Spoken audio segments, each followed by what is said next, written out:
დღეს ვაკეთებ წარბის ლამინირებას. ამ მომენტში კი გაჩვენებს ლამინირებისთვის საჭირო პროდუქტებს პირველ, მეორე და მესამე ეტაპი.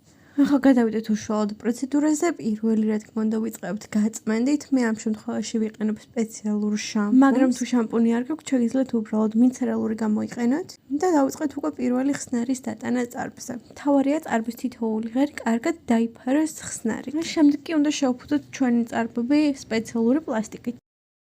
პირველი ხსნარი დავაყოვნე დაახლოებით 10-11 წუთი, იმიტომ რომ მე საკმაოდ ხშირად ვკეთებ ლამინირებას, ახლა კი გადავიდეთ მეორე ეტაპზე. მეორე ეტაპის დატანის ტექნიკა ოდნავ განსხვავდება პირველი ეტაპისგან. ხსნარს კარგად ვინაწილებთ წარბს და შემდეგ კი კარგად ვივარცხნით აი ამ მიკრობრაშით. მიმართულებას ვაძლევთ ისეც, თუ როგორც გვინდა რომ დაგვიფიქსირდეს წარბი.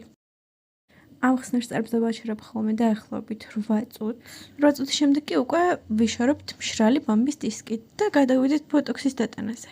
მსგავს მიკრობრაშით კარგად ვივარცხნით ბოტოქს წარბზე. თუ რაიმე კითხვა გაქვთ ამ პროცედურასთან დაკავშირებით, ან წამწამების ლამინირებასთან დაკავშირებით, ან წამწამების დაგრძელებასთან დაკავშირებით, დამიწერეთ და აუცილებლად გიპასუხებ. საბოლოო შედეგი კი ასეთი გამოგვივიდა. მადლობა რომ მიყურეთ და გამოიწერეთ ჩემი გვერდი.